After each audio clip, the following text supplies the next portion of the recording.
Nako, may world war ngayon sa pagitan po nitong si NBI Director Melvin Matibag at saka si dating Congressman Mike Defensor. Kasi kahapon, inanunsyo po ng NBI na kanila pong sasampahan ng qualified human trafficking ito pong si Mike Defensor. Dahil po dyan, nag-vlog itong si Mike Defensor at tinawag na bobo at tanga si Director Melvin Matibag. Pero meron pong ganti dyan. Ito pong si Matibag. Ayon kay NBI Director Matibag, sino ngayon ang bobo at tanga? Kasi ang pinupunto ni Matibag ay bakit daw po niya ipinangalan yung negosyo sa kanyang asawa at anak. Diba? Kung matino ka daw tao, hindi mo daw gagawin niya na idadamay mo pa ang iyong pamilya. O, yan po ay ating re-reaksyonan sa balita na atin pong pakikinggan. Pasensya na po kayo. Cellular phone lamang muna ang gamit ko ngayon sa pagre-react po natin sa balita sapagkat wala hindi pa rin maayos yung audio ng ating computer kapag gamit itong Bluetooth speaker. Ang ganda ng Bluetooth speaker mga tol, oh. Oh, old tower yan, oh. Gusto ko mag-collect nito eh. Old series. Meron akong Tower 10 eh. Tapos ito Field 1. No? May mga Field 3, Field 5, Tower 8, Tower 9. May mga ganun ang Sony eh. But anyway, ito po, pakinggan po ninyo ang balita mga tol. Atak ng kasuhan ng NBI si dating Congressman Mike Defensor. Lumalabas sa investigasyon ng ahensya na may direktang koneksyon daw si Defensor sa umunoy human trafficking sa sinalakay na KTV bar sa Pasig City. Nasa frontline ng balitang yan, Gio Robles. April 21, nasagip ng National Bureau of Investigation o NBI ang mahigit 50 kababaihan na biktima umano ng Grabe. sexual exploitation mula sa sinalakay na KTV bar at hotel sa Pasig. Grabe ano mga tol. Saka naobserbahan ko lang, sana mapansin po ito ng ating mga otoridad eh. Ang kalakalan ngayon ng yung prostitution, I mean, laganap sa social media. Nag-a-appear sa feed ko yung iba't ibang grupo. I do not know bakit napupunta sa Facebook ko yun. Hindi naman ako bumibisita doon. Pero once na mag-appear at mapansin mo, parang nagko-continuous feed yung Facebook at makikita mo doon na parang ang kababaihan, kinakalaka lamang po nila yung kanilang sarili ng ganun-ganun na lamang. May mga nag-o-offer ng serbisyong sexual, tapos kukontakin lang sa mga ganoong post nila sa Facebook. Yan ay dapat makita din ng ating otoridad at matugunan kung ano po yung appropriate action dyan. Kasi nakakaawa po yung mga kababaihan po na ito na kumakapit po sa pera, no? Ika nga, kumakapit sa patalim para lamang po masunod yung kanilang mga pangangailangan. Yan ay kagustuhan nila, pero hindi po tama. Ang unang-unang nagiging dulot niyan, una, sakit, di ba? Alam naman natin kung pag-uusapan natin yung iba't ibang uri ng sexually transmitted diseases, lalong-lalo na ang HIV, laganap na laganap po ngayon dito sa ating bansa. Kaya hindi lamang sana itong mga ganitong uri ng operasyon ang tinututukan ng NBI at tayo nananawagan kay NBI Director Matibag na tingnan po ang Facebook in particular kasi napakarami po talaga ngayon na mga lumalabas sa mga feed ng gumagamit po nito ng mga ganyan. Kung tawagin nila parang woke, no? Yun yung mga nakikita kong post. Woke, may Pasig, merong Pasay, at kung ano-ano pang lugar. Okay? Ngayon, dito po sa napakinggan po natin balita, 54, to be more specific, yung na-rescue po ng mga kababaihan dito. Karamihan po dyan ay mga single mom at saka minor de edad. Nasabi ko na po ito sa nakalipas po na live streaming natin, pero yan po yung mga kahinaan ng mga tao na ito na sinasamantala ng mga sindikato, in this case, di umano, ng grupo ni Mike Defensor para po sila ipagkakitaan. Although sinasabi sa naging interview kay Melvin Matibag na partly sinabi raw ni Mike Defensor na hindi naman daw po pinipilit, still, bawal po yon, no? Kasi merong pang dideceive, ika nga ni Matibag, na magagawa nila yung serbisyo kapalit po ng pera. Tuloy po natin ang pakikinig po dito sa balita. Alamang asawa at anak ni dating Anak Kalusugan Party List Representative Mike Defensor ang nagpapatakbo umano sa mga establishmento. Kalaunan, sinampahan sila ng reklamong qualified human trafficking. Pero sa pagpapatuloy ng investigasyon ng NBI, lumalabas na dawit din si Mike Defensor sa illegal na operasyon. Ayon kay NBI Director Melvin Matibag, si Defensor ang chairman ng korporasyon na may-ari ng commercial complex na kinatitirikan ng KTV bar at hotel ng kanyang asawa. Lumalabas sa pagsusuri ng NBI na may mga tagong lagusan gaya ng mga pintuan at hagdanan na kumukonekta sa hotel at KTV bar para magbigay daan sa sex trafficking activities. Mula sa ground floor kung saan matatagpuan ang KTV bar, dinadala ang mga parokyano kasama ng mga biktima sa second floor ng gusali kung saan ang hotel. Ang mga pagbabago raw na ito sa disenyo at floor plan na ikinumpara ng NBI sa orihinal na blueprint ng gusali ay walang pahintulot at paglabag sa building code. Alam lahat ni Mike Defensor yung nangyari, being the chairman of the company nung Clip Point. And lahat ng nangyari na pagbabago roon will lead to doing that human trafficking, yung paglagay ng false. May observation si Shaila Malhotra, sabi niya, mahirap na sigurong kontrolin ang sex exploitation top 1 kasi kahit sa mga iba't ibang apps may mga personal silang contact for sex booking. I agree, pero hindi naman tayo dapat tumigil sa pagnanais na matigil po yan. Kaya nga po tayo nananawagan sa NBI kasi doon magsisimula Kung iyang sex exploitation nangyayari sa social media at mapagtutuunan ng ating mga otoridad, partikular yung Cybercrime Division po nila, either sa PNP or sa NBI, at merong mga masasampulan, matitigil po yan. No? Yung mga nag-e-engage ng serbisyo, siyempre kinukonsidera po silang biktima. Kaya malamang sa malamang, hindi po titigil ang mga yan dahil may kapakinabangan. Pero wag kayong magulo. Gulo ng mga aso ko. Mamba, In, Luna, nandito sila nasa ilalim ko Anyway, pero kung ang mga nag-a-avail ng kanilang serbisyo ay makukulong, mapaparusahan, tingin ko unti-unti yang matitigil. No, hindi man matigil zero, hindi man maubos lahat yan, pero mag-aalala. Kasi ganito yan mga tol no? Kung ito mapupukusan ng NBI, kalat, 'di ba?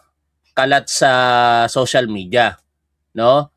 Tapos katulad ng ginagawa nilang entrapment, gumawa sila ng paraan kung paano po nila ma-entrap yung tao, no? Magpanggap yung NBI lady agent na kunyari pero parang bawal yun, instigation ang mangyayari doon mga tol. Hindi pwede pala yung sinasuggest ko kasi instigation yon. Gumawa sila ng kaparaanan na legal na kung paano ma-entrap yung nag-a-avail ng mga ganitong serbisyo. The moment na merong pong publicly ma-i-announce dyan na makulong kasi nag-a-avail ng mga ganyang serbisyong sexual sa mga kababaihan na vulnerable, kakalat yan. Kapag ka nakita ng publiko, pagka nag-avail tayo dito sa ganitong serbisyo, baka makulong tayo. Magiging deterrent yon. No? Kaya sana wag tayong mawalan ng pag-asa pagdating diyan, lalong-lalo na babae ka, no? Kasi ikaw isa ka dapat sa hindi nawawalan ng pag-asa diyan, Shaila Malhotra, dahil kapwa mo kababaihan ang biktima po dito. Anyway, yun naman ay suggestion ko lang at suggestion mo din yan. Magandang madinig yan ng ating mga otoridad. Balik po tayo sa pakikinig po dito sa balita.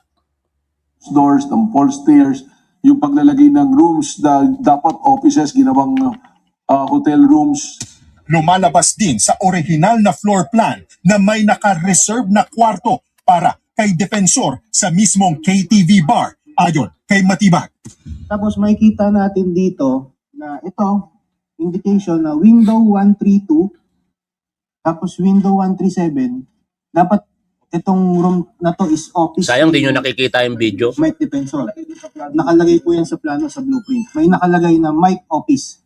Iginiit ni Matibag na hindi pamumulitika ang reklamo nila laban kay Defensor. Malakas daw ang ebidensya ng NBI laban sa dating kongresista.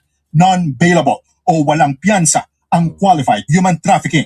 Malakas ang ebidensya, no, at hindi pamumulitika. Pero hindi po ganyan ang tingin nitong si Mike Defensor, kaya nga po niya tinawag na bobo at tanga ito pong si Director Matibag. At yan ang mga susunod po nating pag-uusapan kasi napakaganda ng programa ni na Attorney Barry Gutierrez at saka si dating Secretary Edwin Lasierda. Nanood ako sa kanila kagabi dahil guest nila si NBI Director Matibag, kaya ito po yung topic natin muli.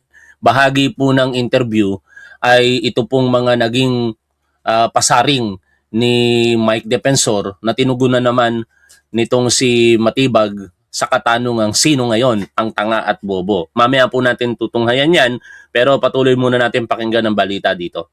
Isang video message, tinawag naman na pamumulitika ni Defensor ang reklamo. Anya, bakit hindi imbestigahan ng ahensya ang mga tunay na katiwalian sa halip na gamitin ito para sa mga personal na agenda? Binigyang diin ni Defensor na ang human trafficking ay isang seryosong krimen.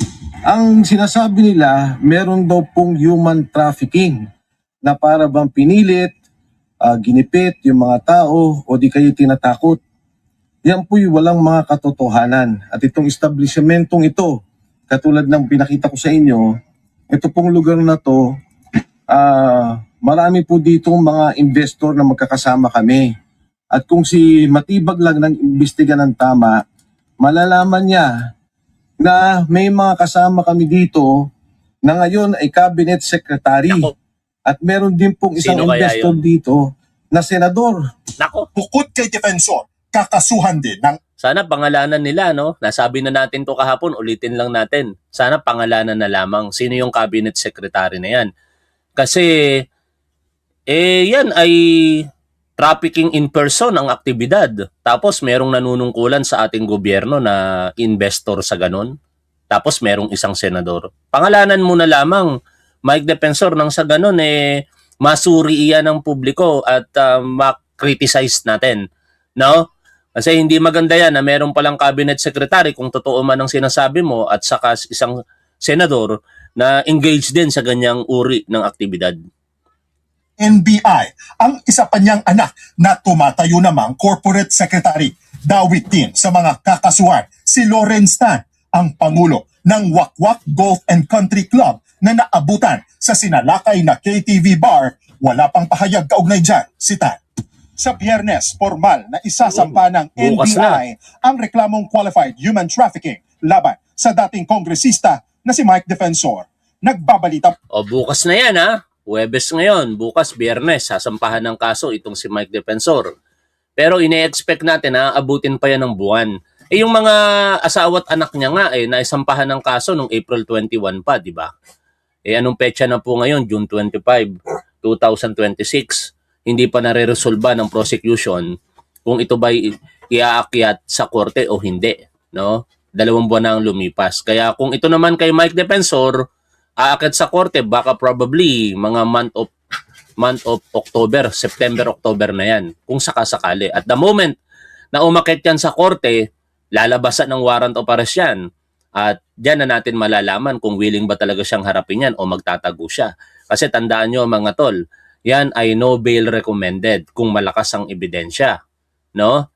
Kaya initially, kulong siya. Tapos, option niya ngayon kung magpapile pa rin siya ng petition for bail, which I believe gagawin niya, pero kung malakas ang ebidensya, i-deny po yan ng korte. Puntahan po natin itong interview kay Director Melvin Matibag ni na Attorney Barry Gutierrez at Edwin Lasierda. I believe pares abogado ito no? Ito po yung interview sa kanya.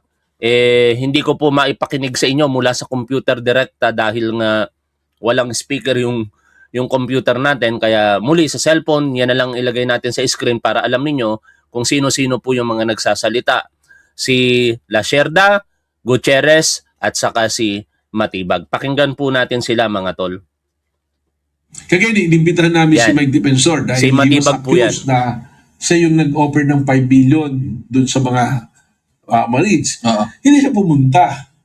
Kasi ang presumption na nila nung abogado niya, hindi ko may Maganda yung tanong ni Justice Seeker. Bakit po ba ina-announce muna ang pagdakip as if warning them to hide? Di ba dapat sikreto yon? Unang-una, walang anunsyo ng pagdakip dito sa pinag-uusapan natin, Justice Seeker. Merong anunsyo ng potensyal na pagkakaso.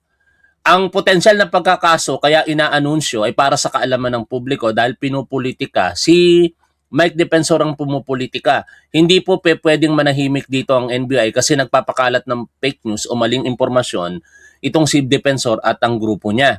Kaya kailangan labanan po yan ng NBI sa pamamagitan ng public pronouncement. Nakikita nyo naman sa ibang mga accomplishment ng NBI, napakarami nun. Bilang nga lang po yung isinasa publiko nila, no? Na na-accomplish nila yung kanilang mandato nang wala pong public spectacle or public pronouncement. Dito kay Mike Defensor, kailangan po yon sapagkat para maging maliwanag sa harapan ng publiko na hindi po ito usaping politika kung hindi usaping paglabag. Pero maaaring ang sinasabi ni Justice Seeker kanina, yung ibang mga sitwasyon katulad kina Bantag, katulad kina Atong Ang at iba pa. Itanong natin kay Secretary John Vic Remulla, no, kasi siya yung mahilig mag-anunsyo ng mga bagay-bagay na alam na raw nila ang kinaroroonan tapos pagka ni-raid wala naman. Balik po tayo dito po sa pakikinig. ba't maliit yung pangunawa nung abogado niya, no? Na akusado, kasuhan mo na hindi nga eh. Humihingi nga tayo ng kalinawan eh. At kung mapatunayan na hindi totoo yung sinasabi nito, tulungan ka pa namin, let's go after this guy. Okay. Di ba po? Ganun naman yung role dapat yung investigation eh. Pero sila na mismo yung nagsasabi na, ganun eh. Kagaya ngayon, di ba? Human trafficking na ipapile natin ka. Yung iba na, pero yung iba naman yun, di ba? Iba yun. Ito yung, pero yun, ano rin, nagpanggap yung mga NBI agents na We can do that. customer. Meron po. Meron po yan. Sting operation talaga Okay. yan.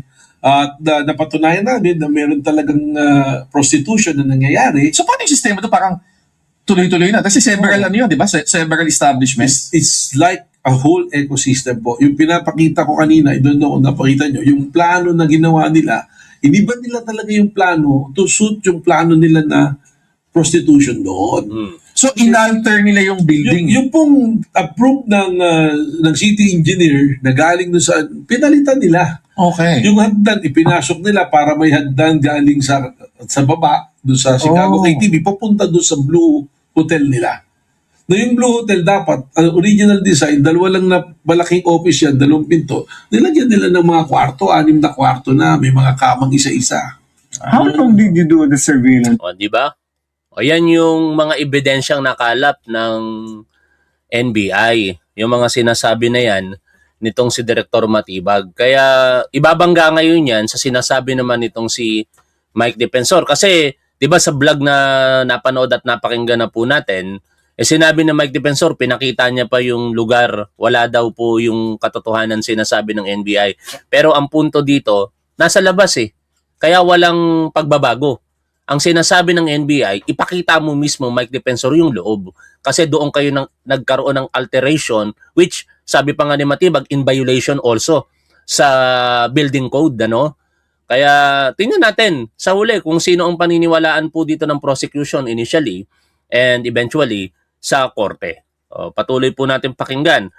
Dito sinasabi din na hindi lamang po biglaan yung pag-raid yan. Yan ay produkto ng matagal na surveillance na ginawa ng NBI. 3 linggo po. 3 linggo. 3 weeks. 3 weeks. Saka ilang pasok po. Wow. Just to be sure. And yan naman po, may ebidensya. Ang depensa nila ngayon, may tinuturo silang individual na doon daw Dilipat.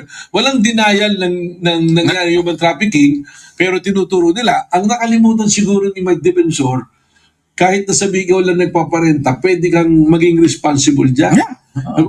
Either yung parang yung pretending na wala, yung fully blindfold na, pero may establish mo at nakikita mo naman, at doon lang yung opisina sa tabi ng Oo. Hindi Actually, yung trafficking, yung owner-operator nung mismo, may liabilities. Yes. Tsaka, nung in-interview siya, sabi niya, wala namang pilitan nangyayari dito. Ang nakalimutan niya, hindi naman pwedeng, hindi naman force lang. Pwede rin through deceit. Tama. Promise of Tama, di ba?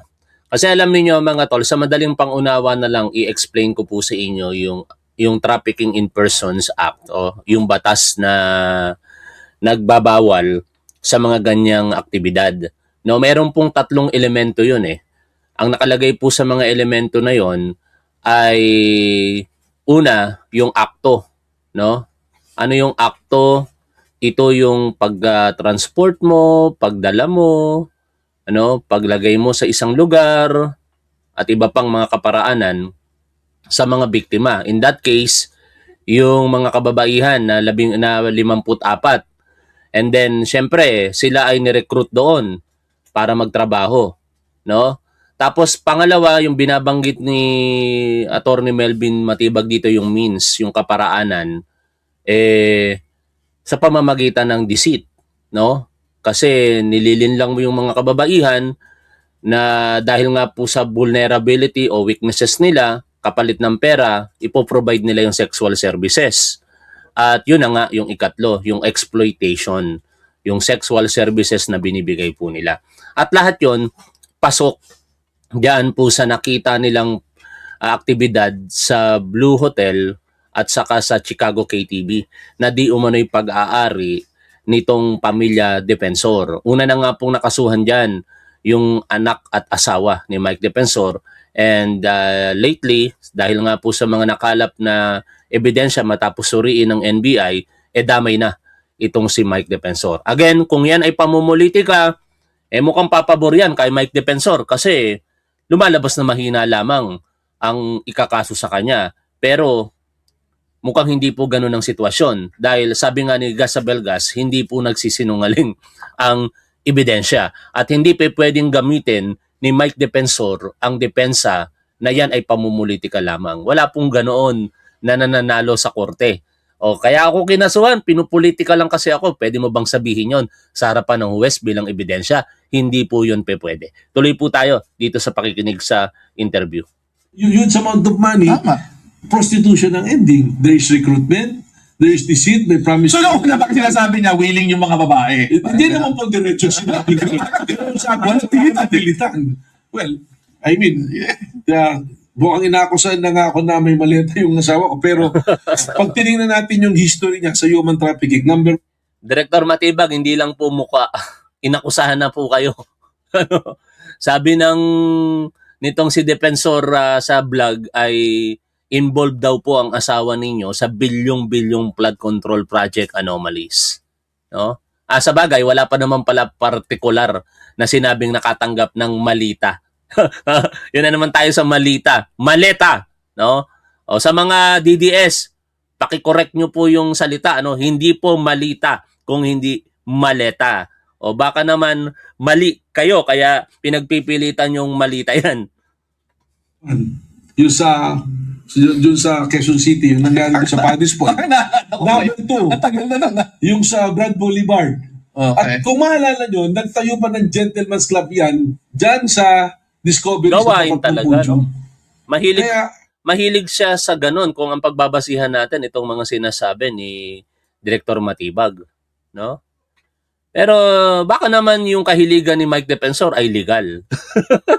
At ngayon lang umiligal. Yan ay mapapatunayan natin kinalaunan sa pamamagitan ng pagsubaybay sa mga kasong ito hanggang sa matapos kung aabot sa korte. ay, nako, 200,000 ang membership ng bawat isa. Grabe, laki So si Mike Defensor, mahilig sa mga ganyan na naman, siguro he developed a culture of impurity na hindi, Mike Defensor ako eh. Hindi ako mahuhuli. Ako, ang isang hindi ko maintindihan dyan sa that full setup, bakit naman yung mga asawa mo tsaka anak mo ang papagawa?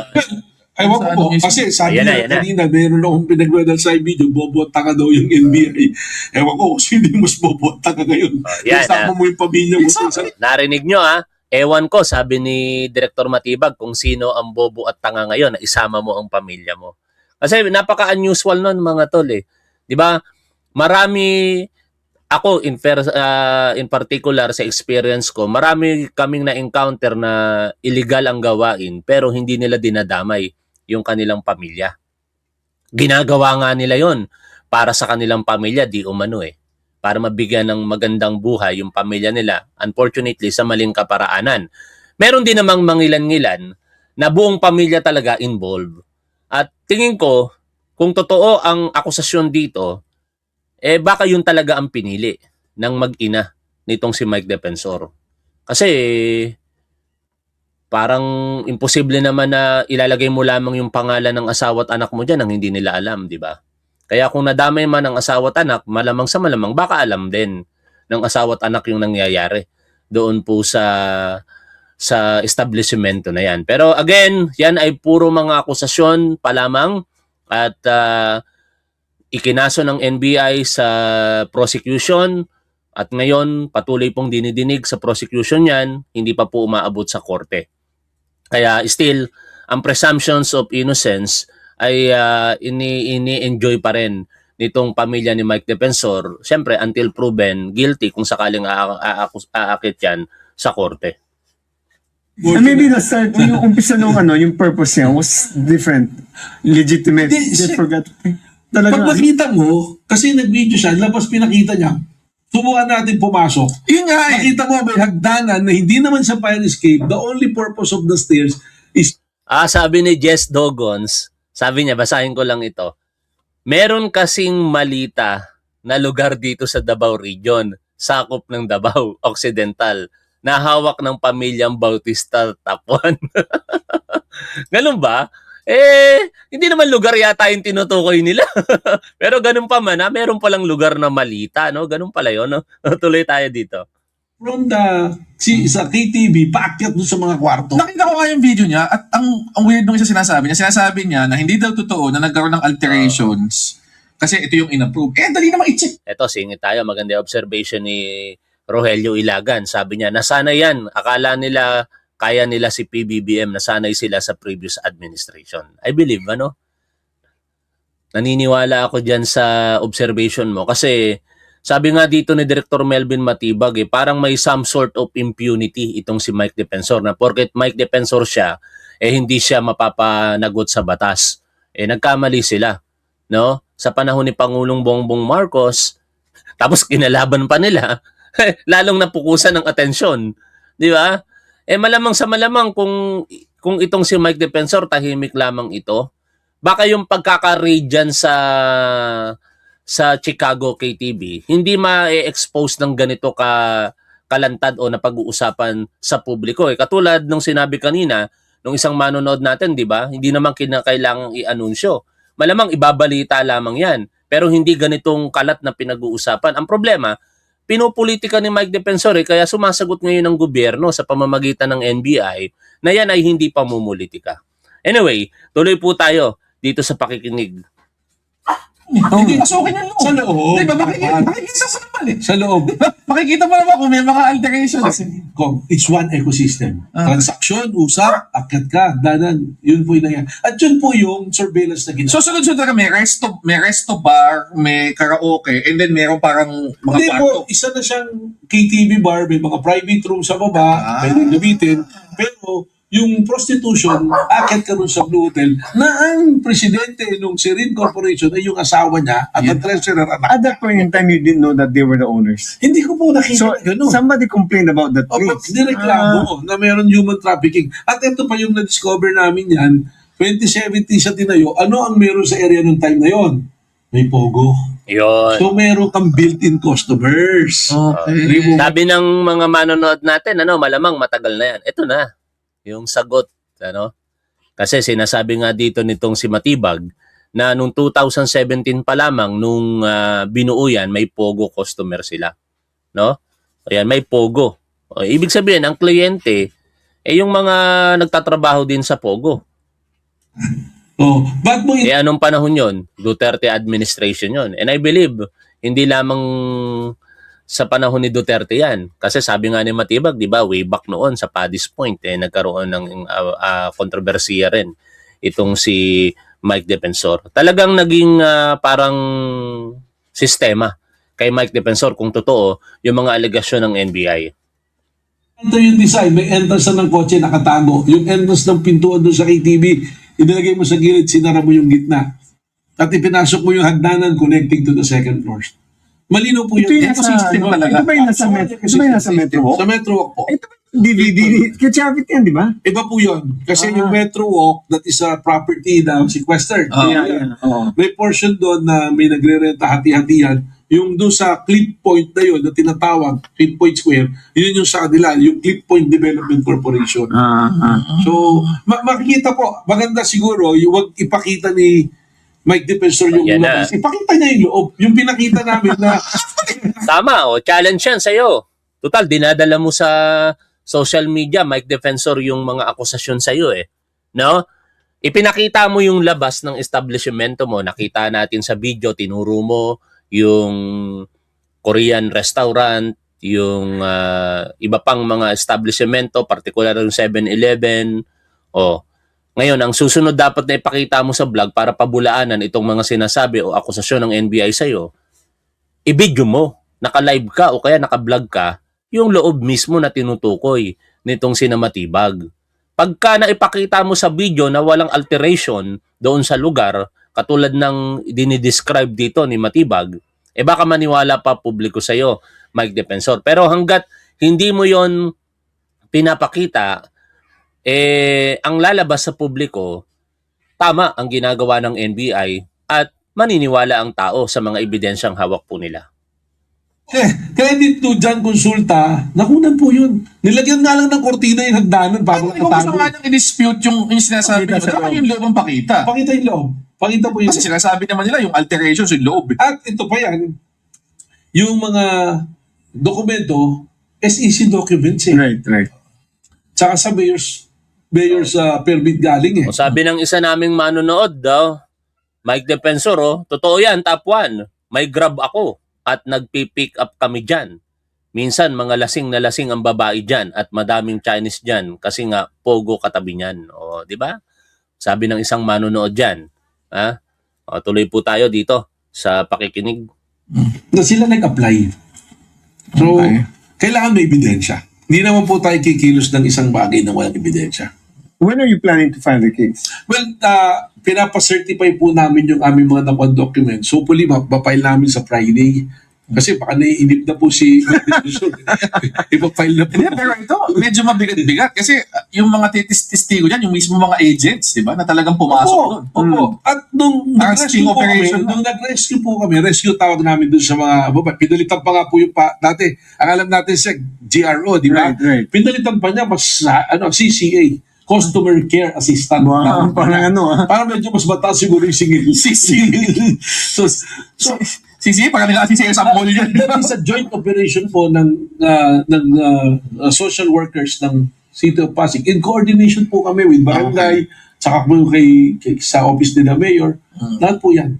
Yung mga the ladies that were apprehended, where are they now? Well, we turn over them to the social work. Under kasi sa human trafficking din, wala na silang criminal liability. Tama. Rescue Wala na yun. That was for Rescue. rescue. Ang liability, yun sa Are operation. they willing to testify? O sana maging malinaw po sa ating lahat yan na ang mga kababaihan kapag ang pinag-uusapang paglabag sa batas ay Republic Act 9208 or yung Anti-Trafficking in Persons Act of 2003, wala po silang pananagutan.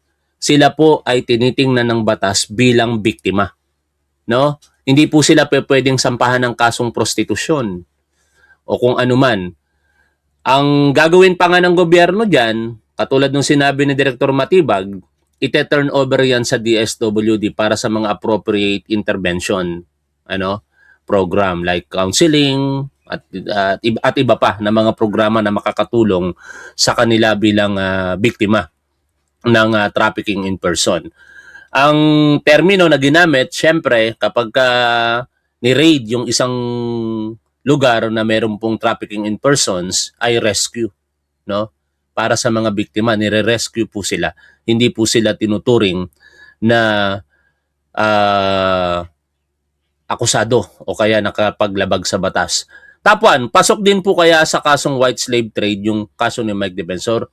Actually, tol, sa revised penal code yung white slave trade eh. Pero hindi na yan masyadong pinapansin ngayon kasi yan ay somehow tinabunan na, no, ng Trafficking in Persons Act. Kaya wala ng white slave trade kung hindi Anti-Trafficking in Persons Act na. Obsolete na, kumbaga, yung batas na yan sa ilalim ng revised penal code. Okay? Tuloy po tayo sa pakikinig po dito. Mga nag-testify po. May mga affidavit na po yan. Okay. Meron na po. Okay. Medyo very exhaustive yung ginagawa ng NBI.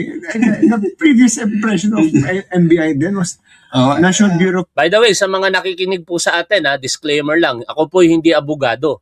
Kaya lahat po ng mga sinasabi ko dito ay pawang mga ordinaryong opinion lamang ng isang taong nakabasa ng batas. No?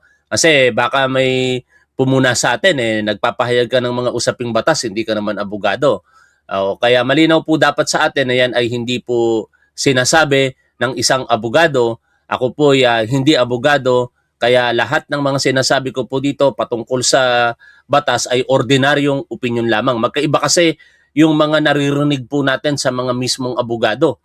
Kapag ang mga abogado ang nagsasalita, legal point of view po nila yon. Dahil meron silang lisensya para doon. Tayo, wala. Pero obligasyon po ng bawat Pilipino na alamin kung ano ang batas. Kasi sabi nga po sa Civil Code, di ba? Ignorance of the law excuses no one from compliance therewith. Hindi po natin pwedeng sabihin na kapag tayo po ay nakalabag sa batas, ay hindi ko po alam na bawal po sa batas eh. Kaya ako po nagawa yung paglabag sa batas. Hindi mo pwedeng ikatwiran yun. Kasi ang presumption, alam mo ang batas dahil nakalagay din po diyan sa ating Civil Code yung publication. No? Ipinapublish po sa publiko ang mga batas na nagagawa ng Kongreso at dahil po diyan pine-presume ng batas na alam mo ang mga iyon. O balik po tayo sa pinapakinggan po natin. Incompetent. Hindi naman po. Super naman. Hindi, dati No, sir, hindi naman po. Kasi I was very happy when I arrived there. Very professional po yung mga tao. So, hindi ko naman po magawa. May nagtanong, papaano naman po ang mga clients gaya ng nahuli sa raid? Dalawa po yan. Isang maaaring walang kaso at isang may kaso. No? Sino yung nagtanong? Si Rudy. O yan. Paano naman po ang mga clients gaya ng nahuli sa raid? Dalawa po yon.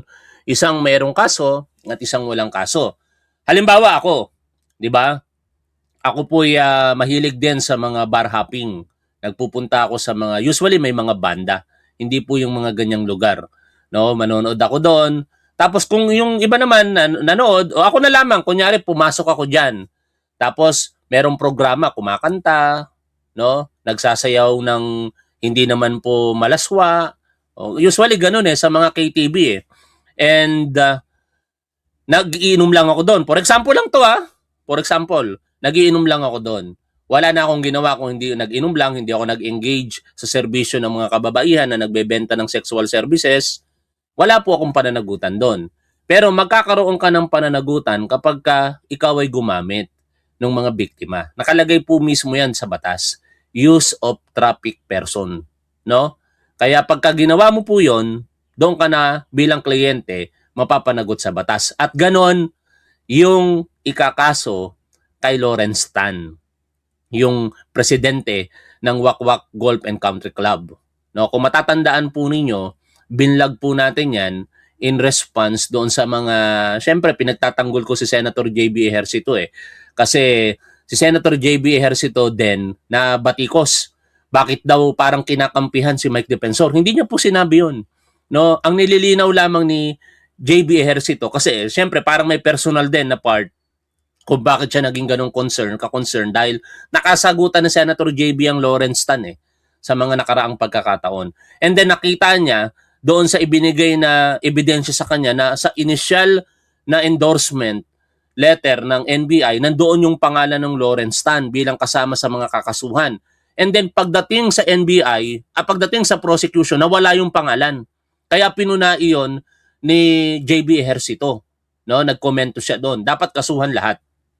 Ngayon, salamat at mukhang ikinorek yan ng NBI sa pamumuno ni Direktor Matibag at tulad po nung narinig natin sa balita kanina, kakasuhan na po yun si Lawrence Tan dahil po yun sa paggamit, di umano ng traffic person. Okay, tuloy po tayo sa pakikinig dito mga tol. At ganito Hindi, pong pero I recall there was a time talaga, sila yung sila ang nag-extort Hindi, eh. sa ano naman po, I'm very pleased with what they're doing in my 4 months po. We have more than 400 successful operations leading to arrest and prosecution po. Kaya yung sinasabing politika lang ay nahabol, hindi po totoo yan. That's why kaya nga, that's why nakita ko nga ngayon, maganda na yung NBI eh. I mean, from when I was younger then, parang iba yung... Salamat po. But it's not, the credit is not to me, but the entire organization, the men and women of NBI. I'm very pleased with the professionalism po. And maybe with more... Sinasabi naman din po nila Mike Defensor yun, tsaka ni Atty. Baligod na magagaling taga-NBI, mapwera lang ako.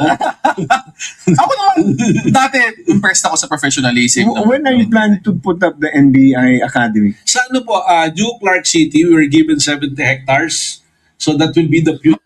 Ba, pagka nagawa yan, napakaganda lalo ng pag-bring up sa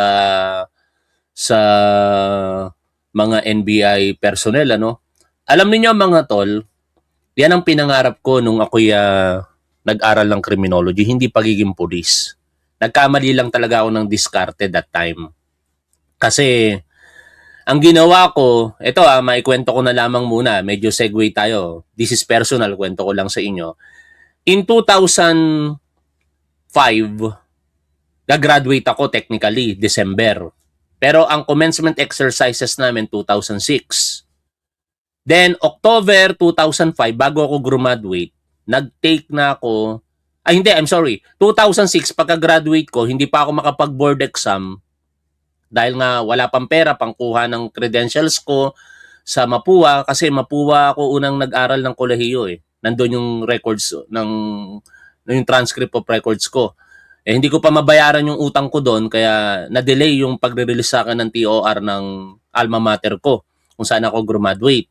And then, naisip ko dahil hindi pa ako makapag-board, nag-take ako ng Civil Service Commission. Sa awa ng Diyos, pumasa ako doon. No, pagpasa ko, naisip ko kagad nang wala pa akong board, nag-apply ako sa NBI. Nag-apply ako sa NBI. Pinag-exam nila ako.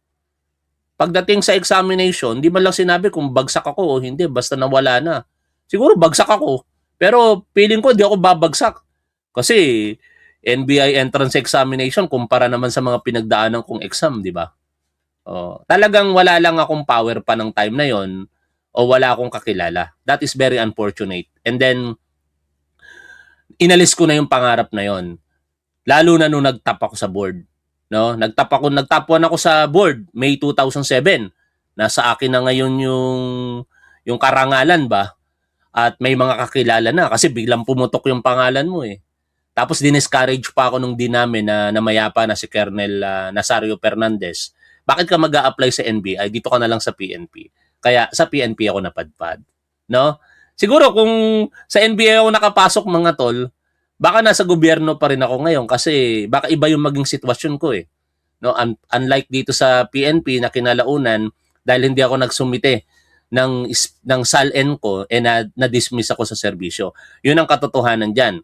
Ikinatanggal ko sa serbisyo ang hindi ko pagsasubmite ng tawag dito ng SALN. Dapat may background music. Ano yung malungkot? Tuloy po tayo dito. Wala kasi ako yung mga pinipindot-pindot eh, no? Tuloy po tayo dito sa pakikinig sa kanila. Swerte ng mga bagong personnel, ano? Kung sakasakali.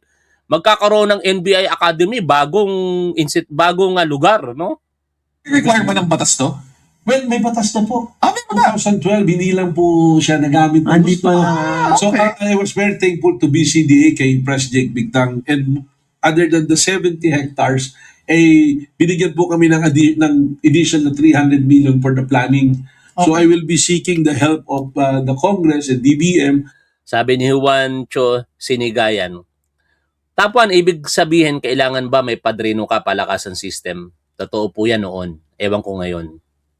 Hindi ka makakapasok. Ito, kahit itanong nyo kay Director Melvin Matibag, bagamat hindi niya yan aaminin. No? Pero, hindi ka makakapasok sa NBI kapag wala kang kakilala that time. Oh, babagsak at babagsak ka talaga. Kahit gaano ka kagaling, kahit gaano ka katalino. Maliban kung talagang kung talagang perhaps kung ako nag-apply sa NBI nung nag-top 1 na ako, matatanggap na ako doon kasi makikita na nila no, hindi natin yan pwedeng i-deny kung qualified naman dahil magiging asset ka sa organisasyon. Ganun lang naman yun eh. Either magiging asset ka o may kakilala ka talaga. Pero kung pangkaraniwan ka lang, tapos mag-a-apply ka sa kanila, wala kang kakilala. Ganun na ganun yung na-experience ko eh. Sorry, Director Melvin Matibag pero personal ko pong na-experience yan eh. Even si Director Matibag, inamin yan. No, I remember now. Inamin niya. No? Nag-apply siya sa NBI. One of his interview, I believe, na nabanggit niya yan eh. Nag-apply siya sa NBI. Unfortunately, parang yung mga screening personnel hindi yata tugma doon sa school na kanyang pinagtapusan. Pero Ateneo graduate si Director Melvin Matibag, parang na cancel culture siya. No? Ganun po yung nangyari. Sana pala na i-present ko sa inyo yung interview na yun kay Director Matibag. Di ko lang matandaan kasi kung saan ko napanood. Kay Christian Esguerra yata. Hindi. Naalala ko na. Napanood ko yung kay Dean Mel Santamaria with Attorney Jen Reyes. Kasi si Dean Mel Santamaria ay teacher nitong si Director Melvin Matibag. And doon kinuwento niya kung paano siya nangarap na mapunta sa NBI pero na nawala yung pangarap na yon because of parang some sort of cancel culture na tinatawag. And ang nangyari dahil kalooban ng Diyos, siya pa bigla ngayon ang naging pinuno ng NBI. Pwede kaya mangyari sa akin yun kung nakapag-aral ako ng abogasya, dahil dininay ako ng NBI tapos eventually maging director ako ng NBI. Wow naman, hindi. Malabong mangyari kay Top 1 yun. Pero nangyari kay Director Matibag, Tuloy po tayo sa pakikinig.